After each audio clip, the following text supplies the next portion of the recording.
but I'm smoking dope, drinking, using out on, on one of the side streets with my other crew, Mm. all the while pretending to be this great guy that had it all together and had everything going, when in fact I was probably as insecure as the next person. Mm-hmm. But man, I just hit it really, really well. And and again, I grew up in an era where I really didn't deal with substance abuse in our family, but I certainly dealt with the alcohol use. That was huge in Mm-hmm. in our family, and it wasn't a big deal for dad to give you a beer or a cocktail with the rest of the family around. So again, I think that's how it all kind of got started, until I hit my senior year, when the shit really hit the fan at that point. Yeah. So you were living two lives. You just mentioned there you had your other crew. How did you navigate that? Like, did that feel normal to you? Like, was that just like a day in the life to you, or did you know that something wasn't right with the way you were behaving? No, that to me, that was absolutely normal. Again, Mm. what one of those guys that I could hang with the stoners, or I could hang with the geniuses, in the music department on the other end of the campus.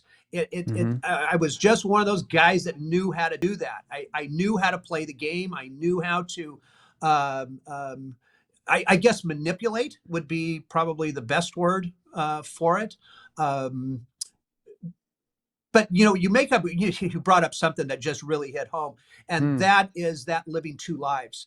I Mm-hmm. had done that since that junior year in high school, all throughout college, all throughout the first probably 30 years of my marriage.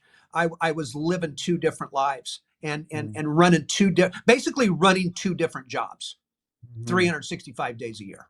Mm. Yeah. Dustin, we see your question. We'll get to it in a little while as we move further along. It's a good question.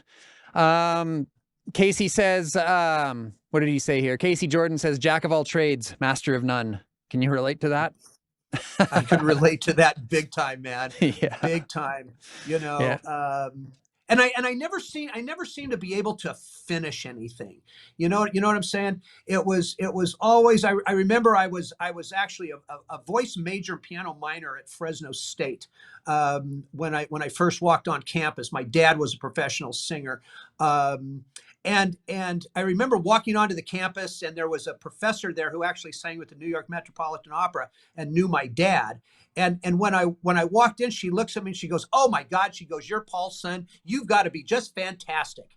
And right then and then it was like, you know what, lady, screw you. Okay, I'm not my dad. Here comes the rebellious side, right? Mm-hmm. And it was like, screw you. I'm not even going to do this now.